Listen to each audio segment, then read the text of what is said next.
தலைமைச் செயலகத்தில் பள்ளிக்கல்வித்துறை அமைச்சர் செங்கோட்டையன் செய்தியாளர்களை சந்தித்து வருகிறார். நேரலையில் பார்க்கலாம். தமிழக முதலமைச்சருடைய தலைமையில் இருக்கிற அம்மாவுடைய வழிகாட்டுதலில் நடைபெற்றுக் கொண்டிருக்கிற பள்ளிக்கல்வித்துறை பல்வேறு மாற்றங்களை தமிழகத்தில் உருவாக்குவதற்காக உங்கள் அனைவருடைய ஒத்துழைப்போடு தமிழக மக்கள் மாணவருடைய நல்ல ஆசையோடு இந்த அரசு பல்வேறு திட்டங்களை தொடர்ந்து நிறைவேற்றி வருகிறது. அதன் அடிப்படையில் இந்த ஆண்டு +1 தேர்வை கொண்டு வரலாம் என்று இந்த அரசு முடிவு செய்து ஆணை பிறப்பிக்கப்பட்டிருக்கிறது. அதன் அடிப்படையில் மாணவர்களுக்கு 10, 11, 12 3 தேர்வுகளை தொடர்ந்து மாணவர்கள் தேர்வு எழுத வேண்டும் என்ற மனநிலையை குறைக்கின்ற வகையில் அவர் அனைவருக்கும் +1 படிக்கின்ற மாணவர்களுக்கு +2 படிக்கின்ற 1200 மதிப்பெண்ணை 600 மதிப்பெண்ணாக +1லும் +2ல் 600 மதிப்பெண்ணாக மாற்றி அவர்களுக்கு தேர்வு எழுதும் நேரத்தை 3 மணி நேரத்தில் இருப்பதை 2.5 மணி நேரமாக குறைத்து அவர்களுக்கு வேண்டிய வசதிகளை செய்வதற்கு இந்த அரசு நடவடிக்கை மேற்கொண்டிருக்கிறது. இந்த மாணவருடைய சிறந்த மாணவர்களாக தமிழகத்தில் விளங்க வேண்டும் என்ற முறையில் இவர்களுக்கு நல்ல பயிற்சிகளை அளிப்பதற்கு இந்த அரசு நடவடிக்கை மேற்கொண்டிருக்கிறது. அதன் அடிப்படையிலே மாணவர்களை சிறந்த பயிற்சியாளராக உருவாக்குவதற்கு மாணவர்கள் பள்ளி வேலை நாட்களில் இருந்து மாலை நேரங்களில் பிளாக் ஒன்றுக்கு ஒரு பள்ளியை தேர்வு செய்து அதில் அவர்களுக்கு 1 மணி நேரம் பள்ளி வேலை நாட்களில் 1 மணி நேரம் பயிற்சி அளிப்பதும், சனிக்கிழமை மட்டும் 3 மணி நேரம் காலையிலிருந்து அவர்களுக்கு பயிற்சி அளிப்பதற்கும் சிறந்த ஆசிரிய வல்லுநர்களை வைத்து அந்த பயிற்சி அளிப்பதற்கு இந்த அரசு நடவடிக்கை மேற்கொண்டிருக்கிறது. அதன் அடிப்படையில் மாணவர்கள் தங்களுடைய எதிர்காலத்தை மத்திய அரசு கொண்டு வருகிற பல்வேறு கல்வி மாற்றங்களை உருவாக்கின்ற போது அதற்கு அவர்கள் தேர்வு செய்கின்ற வகையிலே அது அமையும் என்பதை நான் இந்த நேரத்தில் தெரிவித்துக் கொள்கிறேன். ஏனென்று சொன்னால் மாணவருடைய எதிர்காலத்தை மனதிலே கொண்டுதான் இந்த அரசு இந்த திட்டங்களை நிறைவேற்ற இருக்கிறது. அது அனைத்தும் எந்த முறையில் நாம் அமுல்படுத்த இருக்கிறோம் என்பதை நாங்கள் ஆணையாக பிறப்பித்து இன்று ஜியோ வெளியிடப்பட்டிருக்கிறது. அதை உங்கள் கையிலே ஒவ்வொரு இடத்திலும் வழங்க இருக்கிறோம். ஆகவே ஒவ்வொரு நடவடிக்கையும் மாணவருடைய எதிர்காலத்தை நோக்கி தமிழகத்தில் இருக்கிற மாணவர்கள் தங்களுடைய எதிர்கால நலனை கருத்திலே கொண்டு இன்று நடைபெற்றுக் கொண்டிருக்கிற பல்வேறு மத்திய அரசுடைய தேர்வுகளை பார்க்கின்ற போது மாணவர்களுக்கு பல தயக்கங்கள் ஏற்படுகிற போது எதிர்காலத்தில் இருக்கிற மாணவருடைய தயக்கங்கள் தேவையில்லை என்ற முறையில் அவர்களுக்கு வழிகாட்டியாக இந்த அரசு பல்வேறு நலத்திட்டங்களை நிறைவேற்ற இருக்கிறது. அதன் அடிப்படையிலே தான் மாணவர்கள் தங்களுடைய எதிர்காலத்தை மனதிலே கொண்டு செய்முறை கையேடு என்ற ஒரு கையேடுகளை மாணவர்கள் தாங்கள் படிக்கின்ற போது அது தேவைப்படுகின்ற போது தனியார் இடத்திலே சென்று அங்கே வாங்கி வர வேண்டிய நிலையை மாற்றி இந்த அரசே அவர்களுக்கு செய்முறை கையேடுகளை வழங்குவதற்கு நடவடிக்கை மேற்கொண்டிருக்கிறது.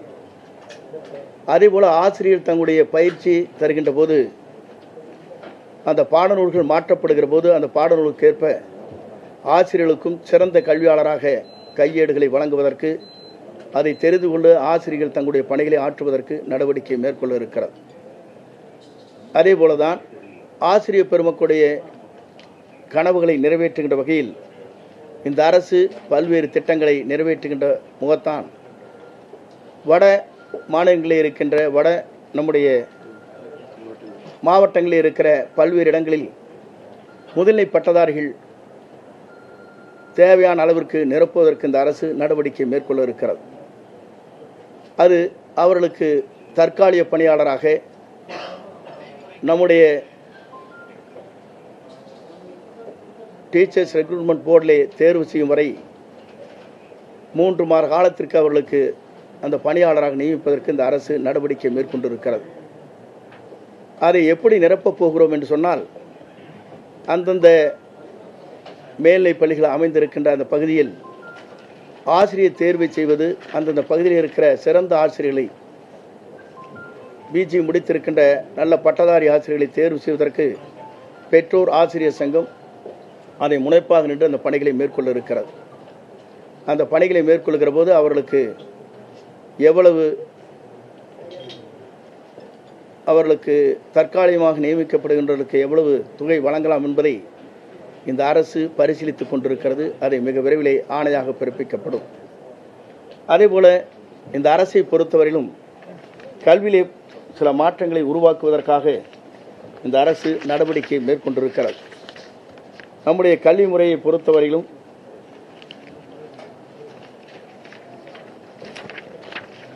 இன்று 1ஆம் வகுப்பிலிருந்து நடுநிலைப்பள்ளி முடியும் வரையிலும் ஏறத்தாழ 7 ஆண்டு காலத்திலே பாட நூல்கள் மாற்றப்பட்டிருக்கிறது. +1 +2 தேர்வில் 12 ஆண்டு காலம் ஆகியும் அதே பாடநூல்கள் மாற்றப்படாமல் இருக்கிறது. அதை மாற்றி அமைக்கின்ற வகையில் எதிர்காலத்தில் நம்முடைய மாணவர்கள் மத்திய அரசுடைய பொதுத் தேர்தலை சந்திக்கின்ற வகையில் அகில இந்திய அளவில் நம்முடைய சிபிஎஸ்க்கு இணையாக பாடநூலை வெளியிடுவதும், அதே நேரத்தில் அது எந்த நிலைக்கு செல்கிறது என்று சில பேர் கேள்வி கேட்கக்கூடும். அதை மாற்றுகின்ற வகையில் தமிழர்தம் தொன்மை, வரலாறு, பண்பாடு மற்றும் கலை, இலக்கியம் போன்றவர்களை அதில் இணைக்கப்படும். ஆகவே அப்படிப்பட்ட தமிழுடைய பண்பாடுகள், கலாச்சாரம் அனைத்தும் இணைக்கின்ற போது இந்த நிலைகள் மற்றவர்களுக்கு ஒரு கேள்விக்குறியாக இருக்காது என்பதையும் நான் இந்த நேரத்தில் தெரிவித்துக் கொள்கிறேன். இந்த பாடநூலை மாற்றுவது 2018-19 ஆண்டு 1, 6, 9 மற்றும் 11ஆம் வகுப்புகளுக்கு மாற்றப்படும். அதேபோல 19, 20 ஆண்டில் 2, 7, 10 மற்றும் 12வது வகுப்புகளுக்கு மாற்றி அமைக்கப்படும். 20, 21வது ஆண்டில் 3, 4, 5 மற்றும் 8ற்கு அந்த பாடநூல்களை மாற்றுவதற்கு இந்த அரசு 3 ஆண்டு காலத்திலே இந்த நடவடிக்கையை மேற்கொண்டிருக்கிறது. ஆகவே படிப்படியாக அந்த மாற்றத்தை உருவாக்கி தமிழகம் இந்தியாவிற்கே முன்னோடி மாநிலமாக திகழ்வதற்கு இந்த அரசு நடவடிக்கை மேற்கொண்டிருக்கிறது. இதற்குரிய ஆணையை நம்முடைய தமிழகத்தின் முதல்வர் அவர்கள் நேற்றைய தினம் வழங்கினார்கள். இன்று அது வெளியிடப்படுகிறது என்பதை மகிழ்ச்சியோடு நான் தெரிவித்துக் கொள்கிறேன். இதற்கு முழுமையாக நம்முடைய செயலர், நம்முடைய இயக்குனர் பெருமக்கள் அனைவரும் ஒருங்கிணைந்து இந்த பணிகளை மேற்கொண்டிருக்கிறார்கள். அதே நேரத்தில் இந்த கல்வி முறை எப்படி இருக்க வேண்டும் என்று நீங்கள் மக்கள் கருதுகிறார்களோ அதற்கேற்ப உயர்மட்ட குழு சிறந்த கல்வியாளர்களை வைத்துக்கொண்டு படிப்படியாக மக்களுடைய மனநிலைக்கேற்ப, மாணவருடைய மனநிலைக்கேற்ப மாற்றி அமைப்பதற்கு இந்த அரசு விரைந்த நடவடிக்கை மேற்கொண்டிருக்கிறது. அந்த பணிகள் துவங்க இருக்கிறது என்பதை மகிழ்ச்சியோடு நான் தெரிவித்துக் கொள்கிறேன். நன்றி, வணக்கம். சிலபஸ் சிபிஎஸ்க்கு அகில இந்திய அளவில் சிபிஎஸ்ற்கு இணையாக, சிபிஎஸ் அல்ல, சிபிஎஸ்ற்கு இணையாக இல்லை, சிபிஎஸ்ற்கு இணையாக அகில இந்திய அளவில் சிபிஎஸ்ற்கு இணையாக அந்த கல்வி மாற்றங்கள் உருவாக்கப்படும். அதில் நம்முடைய கலாச்சார பண்பாடுகள், தமிழுடைய அனைத்தும் அதிலே ஒருங்கிணைக்கப்படும். ஏனென்று சொன்னால் அது ஒரு கேள்விகள் இருக்கிறது. மாற்றுக் கட்சியிலே இருக்கின்றவர்கள் அதை கேட்கக்கூடும். இது எங்கு எடுத்துச் செல்கிற இந்த அரசு என்று நினைத்து விடக்கூடாது. ஆகவே நம்முடைய பண்பாடுகள், கலாச்சாரம் மற்றும் அனைத்தும் அதிலே ஒருங்கிணைக்கப்படும். இதற்கான வரைவு பாடத்திட்டம் எப்போது தயாரிக்கப்படும்? இதனை தொடர்பாக இந்த பாடத்திட்டம் தொடர்பாக கல்வியாளர்கள், பொதுமக்கள், ஆசிரியர் சங்கங்கள் அனைத்து தரப்பினரிடமிருந்து கருத்துக்கள் பெறப்படுமா? அனைத்து கருத்துக்களும் முதலமைச்சரோடு கலந்து அந்த கருத்துக்கள் பரிமாறப்பட்டிருக்கிறது. உயர்மட்ட குழுவில் இருக்கிற அமைச்சர் பெருமக்கள் இந்த 10 நாட்களுக்கு முன்னால் உயர்மட்ட குழு கூடி முன்னாள் துணைவேந்தர்களுடைய கருத்துக்கள் பரிமாறப்பட்டிருக்கிறது. அதே நேரத்தில் சிறந்த கல்வியாளர்களுடைய கருத்துக்கள் கேட்கப்பட்டிருக்கிறது. அண்டை மாநிலங்களாக இருக்கிற கேரளா, ஆந்திரா, மகாராஷ்டிரா போன்ற மாநிலங்களுக்கு நம்முடைய கல்வித்துறையுடைய பொறுப்பாளர் இங்கே சென்று அங்கே எப்படி அது அமைக்கப்பட்டிருக்கிறது என்ற கருத்துக்களை அறிந்து வந்திருக்கிறார்கள். இதன் அடிப்படையிலே அது அமுல்படுத்தப்படும். சார், ஏற்கனவே 3 ஆண்டுகளுக்கு முன்பாகவே பார்த்தீங்கன்னா மேல்நிலை கல்வி 11க்கும் 12க்கும் மட்டும்தான் வரைவு பாடத்திட்டம் தயாரிக்கப்பட்டது. மற்ற கிளாஸ்க்கெல்லாம் வந்து பண்ணல. இப்போ வந்து மற்ற வகுப்புகளுக்கு எல்லாமே இந்த டிராஃப்ட் சிலபஸ் ரெடியா இருக்கா, இல்லை இனிமேல் தான் பண்ண போறோம்? இனிமேல் தான் தயாரிக்க போகிறோம். அது அந்த வரைவு பாடத்திட்டம் தயாரிக்கும் போது எல்லாருடைய கருத்துக்களும் பெறப்படும், அனைவருடைய கருத்துக்களும் கேட்கப்படும். அவங்க வந்து இந்த மெயில்ல ஏதாவது அவருடைய கருத்துக்கள், அனைவருடைய கருத்துக்கள் நல்ல சிறந்த கல்வியாளர்கள் தன்னுடைய மனிதநேயத்தோடு தங்களுடைய கருத்துக்களை வழங்குகிற யாருடைய கருத்துக்களாக இருந்தாலும் அதில் இந்த அரசு நியாயம் இருக்கும், அதை பரிசீலிக்கப்படும். சார், இப்போ சமச்சீர் கல்வி தான் படிச்சுட்டு இருக்காங்க. பாடத்திட்டம் மாற்றம் பொழுது மாணவருக்கு ஒரு சிரமம் இருக்கும். அதை சொல்லிக் கொடுக்குற ஆசிரியர்களும் அதுக்கு தகுந்த மாதிரியான மாற்றங்களை அதை மாற்றுவதற்குத்தான் சிறந்த வல்லுநரை கொண்டிருக்கிற ஆசிரியருக்கு பயிற்சி அளிப்பது, மாணவர்களுக்கு சிறந்த கல்வியாளராக மாற்றுவதற்கு வாரத்தில் பள்ளி நாட்களிலே 3 நாட்கள் 1 மணி நேரமும், விடுமுறையான இருக்கிற சனிக்கிழமை மற்றும் 3 மணி நேரமும் அவர்களுக்கு பயிற்சி அளிப்பதற்கு இந்த அரசு நடவடிக்கை மேற்கொண்டிருக்கிறது. ஒரு நீண்ட திட்டமா இருக்கும் பொழுது நீட் தேர்வு அடுத்த ஆண்டு எழுத வேண்டாம், இது ஒரு 5 ஆண்டுகள் தள்ளி போட்டு பாடத்திட்டங்கள் எல்லாம் மாற்றம் செய்வதற்கு பின்பாக கொண்டு வருவதுதான் சிறந்ததாக இருக்கும்ன்றத பெற்றோர் மாணவர் கருத்தாரு. அப்ப நீட் தேர்வை தொடர்ச்சியாக நீங்க வேண்டாம் அப்படின்றத வலியுறுத்துவீங்களா? எங்கள் அரசை பொறுத்தவரை ஒரே கொள்கைதான், அந்த கொள்கையிலே மாற்றம் இல்லை. நம்முடைய முதலமைச்சர் அவர்கள் சட்டம் தமிழ்நாட்டிலே இயற்றப்பட்டு, சட்டமன்றத்திலே சட்டம் இயற்றப்பட்டு 3 முறை பாரத பிரதமரை வலியுறுத்தி இருக்கிறார்கள். இது நாங்கள் வலியுறுத்தி கொண்டே இருக்கிறோம். இயற்றப்பட்ட அந்த வரைவு சட்டத்தினால் உரிய அழுத்தம் கொடுக்காதனால தான் இன்னொரு ஒப்புதல் வழங்கப்படாமல் இருக்கு அப்படின்ற ஒரு கருத்து சொன்னாங்க. இல்லை, உரிய அழுத்தம் கொடுத்து கொண்டே இருக்கிறோம். நீங்கள் எப்படி உரிய அழுத்தம் கொடுக்க வேண்டும் நீங்கள் விரும்புகிறீர்கள் என்பது எனக்கு தெரியவில்லை. அவர் பாரத பிரதமர் சந்திக்கின்ற போதெல்லாம் அழுத்தமாக அதை பற்றி சொல்லிக் கொண்டே இருக்கிறார். தமிழகத்துடைய உணர்வுகளை பற்றி சொல்லிக் கொண்டே தான் இருக்கிறார். சார், இன்வேரிவி தமிழ்நாட்டில் இருக்க எல்லா அரசியல் கட்சி தலைவர்களும், எல்லா கல்விமான்களும், கல்வியாளர்களும் கல்வித்துறையில் புதுசாக ஏற்படுத்திக்கிட்டு இருக்க இந்த மாற்றங்களுக்கு பெரும் அளவில் வரவேற்பு சொல்லிட்டு இருக்காங்க. பேரண்ட்ஸ் உட்பட, மாணவர்கள் உட்பட. இந்த 3 ஆண்டுகளுக்குள் நீங்கள் மாற்ற திட்டமிடப்பட்டுள்ள இந்த பாடத்திட்டங்கள், இந்த முதல் செட்டு, இந்த கல்வியாண்டுக்கான முதல் செட்டு பாடத்திட்ட புத்தகங்கள் எப்படி செய்வீங்க, எப்போ கொடுப்பீங்க? அந்த கல்வி திட்டத்தினுடைய அடிப்படையில் இந்த தேர்வு நடக்குமா?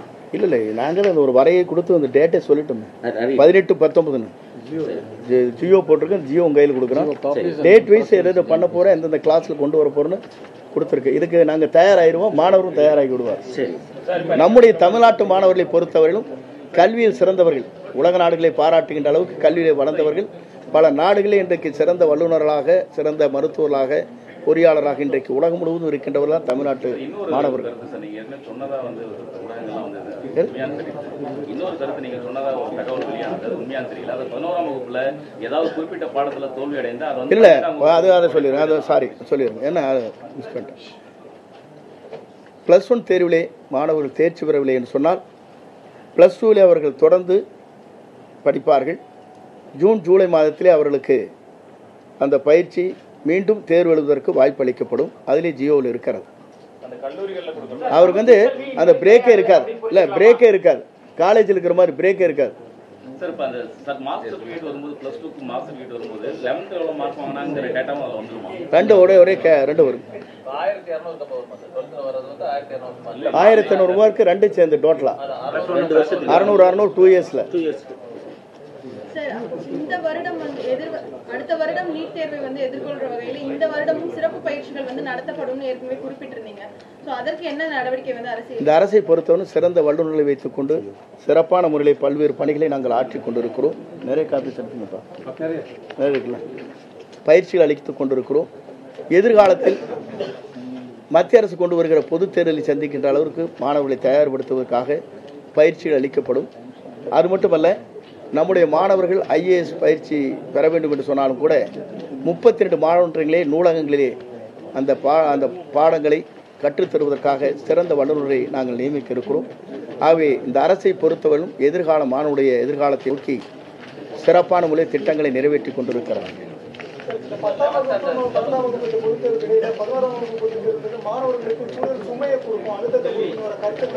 இல்ல, கூடுதல் சுமை இல்லாமல் இருப்பதற்காகத்தான் 1200 மார்க்கை 2ஆக பிரித்து 600 மாற்றப்பட்டிருக்கிறார்.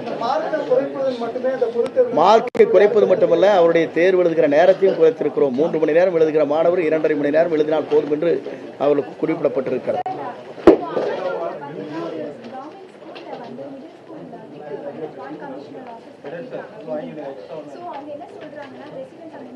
இது ஆஃப்டர் ரெக்கார்ட் இதில் வேண்டாம். இப்போ இதுக்கு ஒரு கொஸ்டின் ஆன்சர் தனியாக சொல்லிடுறேன் உங்களுக்கு. நீங்கள் இண்டிவிஜுவல் கேள்வி ஏதாவது இந்த துறைகளை பற்றி கேட்க வேண்டும் என்று சொன்னால் தனியாக சொல்லிவிடும். இது வந்து மொத்தமாக காமனாக போகுது.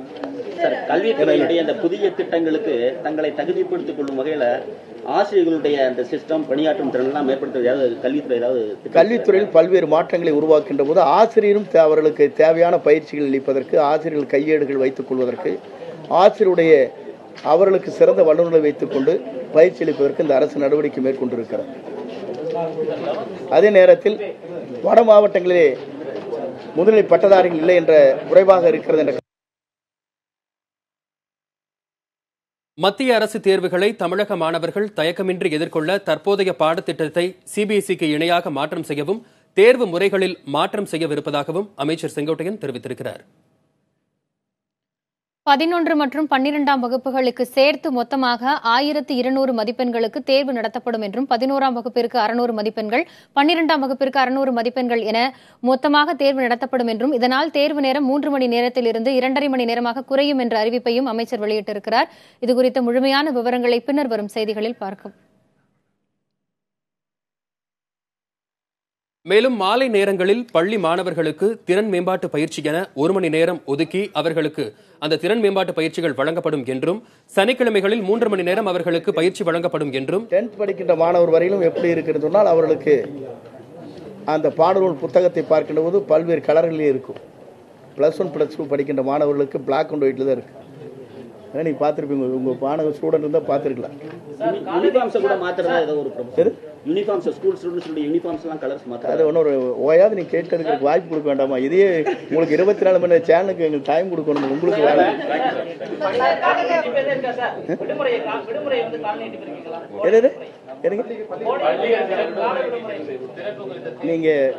நீங்க ஒன்றும் வேண்டியதில்லை. 2 நாட்கள் கழித்து எந்த தேதி என்பதை நாங்கள் அறிவிப்போம். 12ஆம் வகுப்பு மதிப்பெண் தெரிஞ்சுக்கணும்னா 11ஆம் வகுப்பு எடுத்த மதிப்பெண்ணையும் 12ஆம் வகுப்பு எடுக்க போறவங்க சேர்த்து கூட்டிக்கணுங்களா?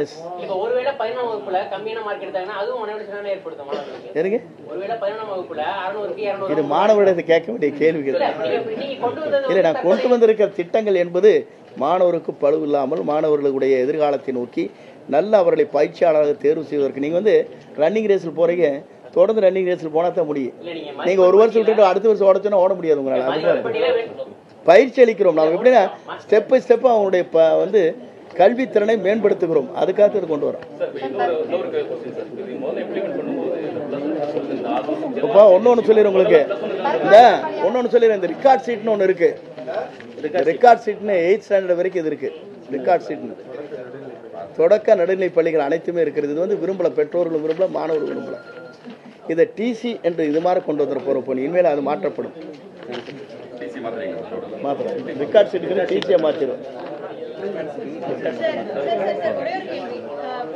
பள்ளிகள்ல வந்து விளம்பரப்படுத்தக்கூடாது, முதல் 3 இடங்கள் எடுத்தவங்களை விளம்பரப்படுத்தக்கூடாதுன்னு சொல்லிட்டு சுற்றறிக்கை வெளியிட்டிருக்கோம். இந்த சுற்றறிக்கை அடிப்படையில எத்தனை புகார்கள் வந்திருக்கு, என்ன நடவடிக்கை வந்து அந்த பள்ளிகள் மீது, தனியார் பள்ளிகள் மீது எடுக்க?